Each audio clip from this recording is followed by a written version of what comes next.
नमस्कार गुरुजनों, मैं राकेश वर्मा आप सभी का स्वागत करता हूं आपके अपने परिवार एसएम गुरुकुल पर। आप सभी 3.5 पौने 4 लाख जितने भी नियोजित शिक्षक हैं, उनमें से लगभग सवा लाख के आसपास नियोजित शिक्षक शिक्षिकाओं ने फाइनली सजनता परीक्षा दे दिए हैं, कुछ का ही बाकी रह गया है। सजनता परीक्षा देने के उपरांत आप सभी का जो मूल प्रवेश पत्र है, उसे आपको डीपीओ के पास जमा कराने हैं और उसके बाद परीक्षा समाप्त होने के लगभग 10 दिनों के अंदर ही आपको रिजल्ट देखने को मिलेगा। जो क्वालिफाई कर जाएंगे उन सभी का काउंसलिंग होगा, अर्थात उनका डॉक्यूमेंट वेरिफिकेशन होगा। उसके बाद उनको योगदान पत्र दिए जाएंगे और वे पुनः जहां भी जिस जिला में उन्हें नए रूप से पदस्थापित किया जाएगा वहां जाकर के वे पदस्थापित हो जाएंगे और जिस दिन वे नए विद्यालय में पदस्थापित होंगे उसी दिन से वे विशिष्ट शिक्षक कहलाने लगेंगे और उनको राज्यकर्मी का दर्जा प्रदान कर दिया जाएगा। बीपीएससी कैडर के जो शिक्षक हैं उन्हें जो भी सुख सुविधा लाभ दिए जाते हैं वे सारे नियोजित शिक्षक से बने राज्यकर्मी को भी प्रदान कर दिए जाएंगे। लेकिन क्या इतना आसान है कि आपने आवेदन कर दिया, क्षमता परीक्षा आपने दिया, उसके बाद आपका दस्तावेज सत्यापन हुए और आप फिर विशिष्ट शिक्षक के तौर पर राजनीतिक कर्मी बन गए? इतना आसान तो है नहीं। तो इस बीच आखिर होने क्या वाला है? शिक्षा विभाग ने वो सारे जुगाड़ लगा दिए हैं कि एक एक कर गिन गिन कर जितने भी फर्जी नियोजित शिक्षक शिक्षिकाएं हैं उन पे अंकुश लगाना है, उन्हें निकाल बाहर कर देना है। आप देख पा रहे हैं किस प्रकार से सर्वप्रथम तो निगरानी समिति बनाई गई, पिछले 9 वर्ष से जांच हो रहे हैं, लेकिन उसमें भी आप लोग जो है वहां से निकाल बाहर आप नहीं हो पाए। 72,000 फाइल फोल्डर पिछले 9 साल से ढूंढा रहा है, नहीं मिला। फिर शिक्षा विभाग सोचा थोड़ा सा और आप लोग को रियायत दिया कि चलो कहीं हो सकता है गुम हो गया होगा तो एक और मौका देते हैं और आपको सभी को आदेश दिया गया कि ई शिक्षा कोर्स पोर्टल पर जितने भी शिक्षक हैं सभी अपना डॉक्यूमेंट्स का सॉफ्ट कॉपी उस पर अपलोड कर दें ताकि डीईओ उन सारे आपके द्वारा अपलोड डॉक्यूमेंट्स को डाउनलोड कर उसको अभिप्रमाणित कर और वह निगरानी समिति को भेज दे। उससे आपका जांच हो जाएगा। लेकिन आप काहे को मानेंगे, क्योंकि तो आप फर्जी हैं, तो आप वो भी नहीं किए। तो अब क्या अंतिम उपाय क्या था कि चलो ऐसे राजकर्मी का दर्जा देवे नहीं करेंगे, सक्षमता परीक्षा सब दो, परीक्षा के जरिए इतने बार जांच करेंगे कि सब सही वाला जो योग्य है वो भी नाचना शुरू कर देगा। जो फर्जी है उसको तो नाच नचावे करेंगे, उसके चक्कर में सही और योग्य भी हैं वो भी सब नाचेगा। अब इसी का परिणाम है आपका डॉक्यूमेंट्स जो है निगरानी समिति पर नहीं गया, आपने ई शिक्षा कोर्स पोर्टल पर नहीं अपलोड किया, इस वजह से क्षमता परीक्षा हुआ। और क्षमता परीक्षा सिर्फ यदि कॉरम पूरा करना होता तो इतने जांच काहे करवाता? कोई जरूरी था? एक मामूली सा परीक्षा लेता और उसके बाद आप सभी को राजकर्मी का दर्जा देता। लेकिन मुख्य उद्देश्य और ध्येय क्या था कि जो फर्जी शिक्षक शिक्षिकाएं हैं उन्हें निकालना है।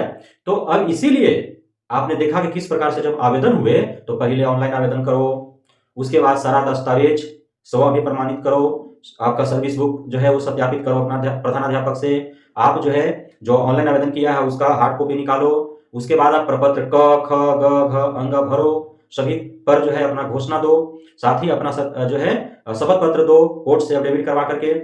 उसके बाद जमा हुआ आपका वेतन पंजी, आपका उपस्थिति पंजी से मिलान हुआ, उसके बाद जो है डीपीओ साहब जो है वो अप्रूव किए, है ना, और अप्रूव हो गया। उसके बाद आपका एडमिट कार्ड आया, फिर एडमिट कार्ड आप डाउनलोड करके भागे गए कहाँ? डीपीओ साहब के पास। फिर उनसे आपने फिजिकल सत्यापित करवाया और उस समय भी आप अपना आधार कार्ड लेके गए, उस समय आप अपना नियोजन इकाई के द्वारा जो आपका मिला था योगदान पत्र वो आप लेकर के गए, तब जाकर के आपका जो है एडमिट कार्ड सत्यापित हुआ।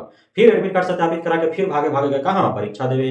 परीक्षा देने गए तो आप लाइन में खड़ा थे और आपका क्या क्या जांच हुआ सब पता है। आपका जूता खुलवा लिया गया, मोजा खुलवा लिया गया, आपका चप्पल उतरवा लिए गए, आपका स्वेटर उतरवा लिया गया। महिला जो शिक्षिकाएं हैं उनका पायल, उनका मंगलसूत्र, उनका कंगन, उनका नथ, उनका बाली सब उतरवा लिए गए। उनको जो है पूरा पर्स बेल्ट सब उतरवा लिया गया, सबका शॉल स्वेटर जो है आपका मफलर स्कार्फ सब उतरवा लिए गए। नहीं, उसके बाद आप परीक्षा देने गए, परीक्षा भवन में गए तो चारों तरफ आपका जो है कैमरा लगा हुआ था, साथ ही आपका थंब इंप्रेशन हुआ, आपका आइरिस रिकॉग्निशन हुआ, बायोमेट्रिक वगैरह सारा चीज हुआ। वहां भी परीक्षा दिए, परीक्षा देकर के आप आए और भागे फिर गए एडमिट कार्ड लेकर के कहाँ? डीपीओ के पास। वहां गए तो पुनः आपका जब प्रवेश पत्र आप जमा कर रहे थे डीपीओ के पास परीक्षा देने के उपरांत, उसमें फिर आपका थंब इंप्रेशन हुआ, फिर बायोमेट्रिक हुआ, आइरिस रिकॉग्निशन हुआ।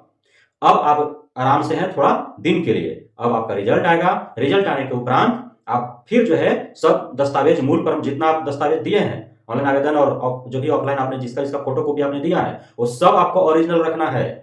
समझे। और ओरिजिनल जो है वो लेकर के कहाँ जाना है, जहां आपको काउंसलिंग के लिए बुलाया जाएगा, अर्थात जो जिला आपको अलॉट किया जाएगा वो जिला के जो काउंसलिंग सेंटर जहां बनाया जाएगा वहां पे आपको सारा दस्तावेज लेकर के जाना है।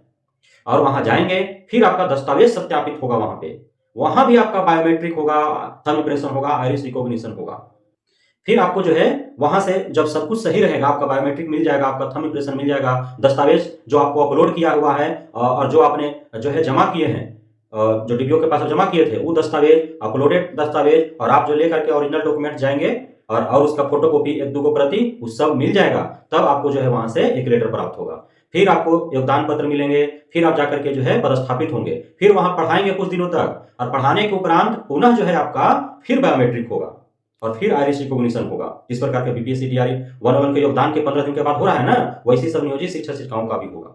तो 3-4 बार आपको थंब इंप्रेशन और बायोमेट्रिक होना है, दस्तावेज सत्यापन तो कई बार होगा, से कोई गारंटी नहीं है। 9 साल से तो जांचे ना हो रहा है, अभी कब तक जांच होगा, कितना बार जांच होगा, कहां कैसे कैसे जांच होगा, ये अभी किसी को नहीं पता है। जब तक एक एक फर्जी शिक्षक को बाहर नहीं निकाल दिया जाएगा तब तक ये सारे प्रक्रियाएं किए जाएंगे। इसलिए जो फर्जी हैं उनका मर्जी है कि वो पतली गली से निकले दूध दबा के, या फिर सीना तान कर वैसे रहें, पढ़ाते रहें, जब लठ बज जाएगा तो अपने सब भागेंगे।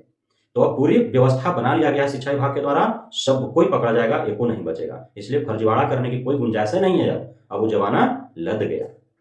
तो इस प्रकार से आप सभी को इन सारे प्रक्रियाओं से होकर के गुजरना है। एक प्राइवेट कंपनी के द्वारा सारे जो इंस्ट्रूमेंट हैं वो सब ले लिए गए हैं 2 महीना के लिए। वो सारे पूरे 38 जिला के डीओ ऑफिस में वो रखल रहेगा, डीपीओ ऑफिस में, और ये सारे जो है जांच पड़ताल होंगे, और जो पकड़े जाएंगे वो जेल जाएंगे, और जो सही है वो विद्यालय में पढ़ाएंगे। तो बहुत बहुत धन्यवाद आप सभी गुरुजनों का हमारे साथ जुड़े रहने के लिए, बढ़ने के लिए, हमें इतना प्यार देने के लिए, हम पे भरोसा बनाए रखने के लिए।